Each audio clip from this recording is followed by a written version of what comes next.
Half a day, everybody. Jason Salas, your 671 sports nerd, back at it again. And we have one of Guam's finest and one of the newest members of the Matau, the Guam senior men's national football team, Josiah Jones. He is the man who is going to keep the ball out of our goal so the opponents won't score. So, Josiah, happy holidays to you and you and the boys, man. You're over there in overseas doing your thing. Hi, thanks for having me. It's just a pleasure to be here with you today. Absolutely. So you are one of several people, including both goalkeepers, who got called up to the senior team for the EAFF tournament. It's the qualifiers. So first of all, what was that like when you put in years and years of work and training and diet and getting your head right and everything like that to finally get that call up and to get that opportunity? It's just a great opportunity that I never really thought I would reach. Starting playing in the academy, I never really thought. I mean, of course, it's a dream. And when you get that call up, it just feels like you've worked so hard for this, and that you really feel like you're being rewarded, and it's just a great opportunity that I'm so thankful for. Well, I love the fact that you kind of gave us some context and used the word call, because I've read and I've heard before from people who've played the beautiful game that they said you can choose any position from any of the other ones. Goalkeeper is definitely a calling. It's like some people are just built for that. So did you feel as if the position called you? Yeah, it was actually a funny way that I started playing goalkeeper, because I didn't choose to play goalkeeper, but I was a field player in the beginning, and our goalkeeper had an injury, and then I had to fill in, and from that point on, it was kind of like natural.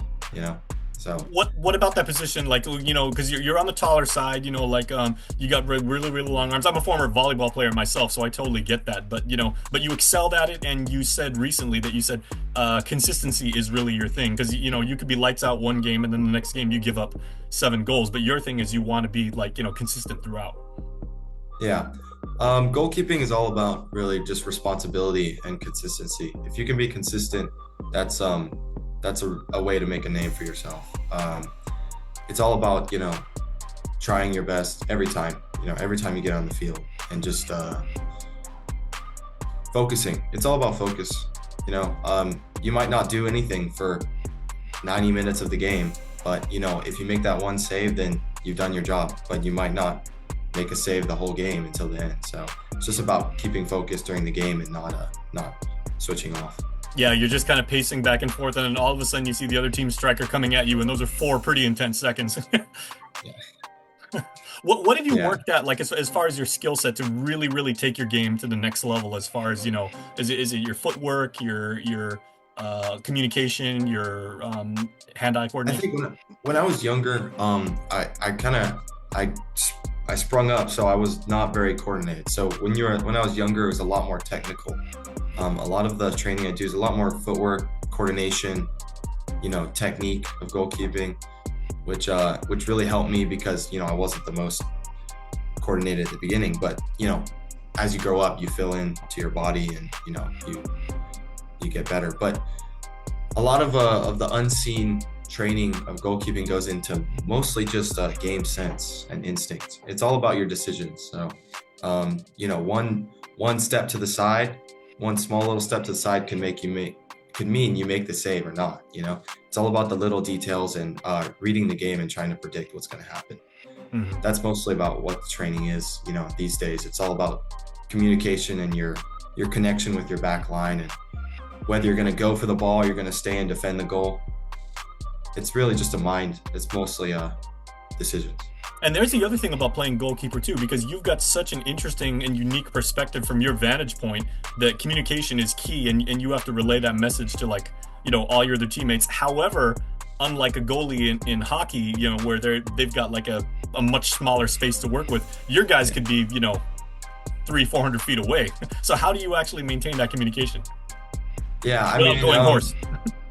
sometimes you'll the final whistle will blow, and you haven't really made a lot of saves, but your voice is gone and you're tired from yelling, because and some people see it as he's being a little bit maybe harsh or something, but really it comes from a place of concern about our defense. You know what I'm saying?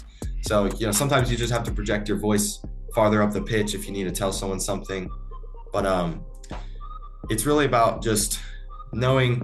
You have to know, you can't just know how to play goalkeeper. Sometimes you have to know what other positions are supposed to be doing to help them, you know? Because I couldn't help them if all I knew how to do was stop the ball. Okay, So now there's a the lot more. interesting thing too is Ross Awa, who's like running a fantastic program over there. I've interviewed him a bunch of times. He always drops like such amazing, athletic wisdom and knowledge. Yeah. You and the other goalkeeper were both called up and everything like that. So how do you guys complement each other? So he was called up from a previous tournament that he played in, and I was also called up, but he played in 2023 in Vietnam for a U23 Cup qualifiers. That's how I met him. So I've worked with him before, and for this game or for this tournament, it's just the two of us. Usually there's three goalkeepers called up, but right now it's just two. So it just no matter who's playing, it all matters just that we're on the same team and it's all supporting the player who gets chosen on game day.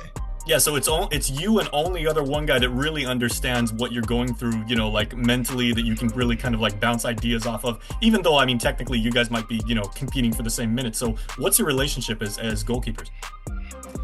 It's more of like, of course you're going to be competitive because you're always striving to do your best and you're always striving to be the number one. In a goalkeeping position, it's either you're out or you're in. The chances of you getting subbed in throughout the match is, pretty low.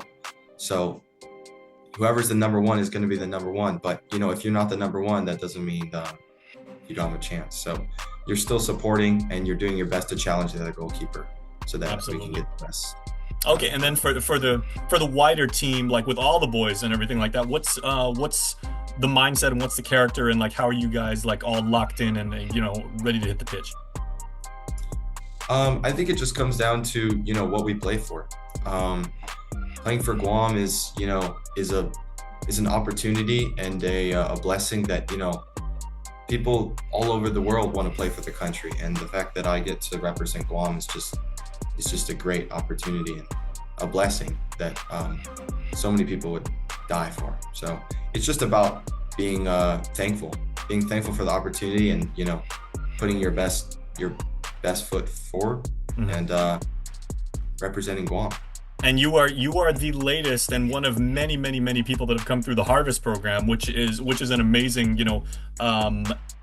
pipeline within itself, producing like soccer talent. What is that foundation and those years and years that you played for the Eagles? How has that shaped you into the athlete that you are today in adulthood?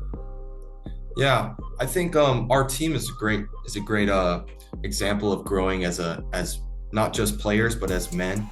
I think that our team grows together every season. Our coach Kevin Elwell, I've said this before, that it's not all tactical. Sometimes it's more about growing as a team together.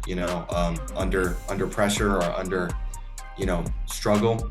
That's when you really grow, and as a team, you can lift each other up and overcome things. Absolutely. Well, I got to tell you, man, I was live streaming the other day from the Festival of Lights, and I know you were getting ready for the tourney and everything, but it was an amazing Festival of Lights over there in Barragata, man. The school did a great job. Okay, and then lastly, just what are some of your thoughts about what this opportunity means for you and your teammates to go over there and to play on foreign soil with that caliber, and how it's going to actually grow our national program? I think this is the biggest jump I've ever made when it comes to level. Of course, you can always train every day and get better on Guam, but the main thing I would say that would set you aside is having experience against the best players you can possibly play against. So I think going overseas and playing it, even 1 to 2 games a tournament, that shows you levels above whatever you've seen on Guam. So I think and you can bring that back and you can help the people next to you, and raise everybody up. Absolutely. Okay, sorry, bonus question, because I just thought about this. I remember when I was covering sports and when Jason Cunliffe got called up when he was still like a youngster, and now he's kind of like the elder statesman, and he takes care of all the guys, and you can tell by the way he carries himself, this means so much to him. What is his leadership like? Like being able to see the way he prepares and the work ethic he puts in, and how he keeps himself mentally, physically ready, and what does he pass down to you as younger boys?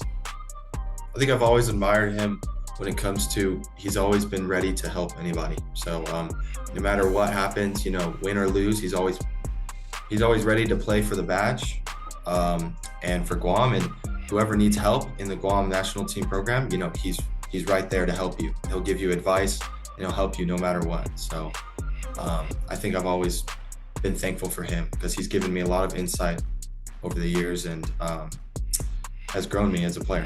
Absolutely, and his hairstyle is still super super cool. Every time I see Jay, man, I wish I could do that. I could never pull that off. Yeah. But that is the character of our team. Like, incredibly, very, very good Guamanians, proud members of our society, incredible athletes, and oh, by the way, absolutely lights out amazing football players too. So Josiah Jones, please give our best to like all the guys over there. We're sending our support and our love to you guys, and we're big fans. We're gonna be streaming the game, and happy holidays to all you guys. And we'll see you guys when you guys come back for Christmas. Bye. All right, thanks a lot, man.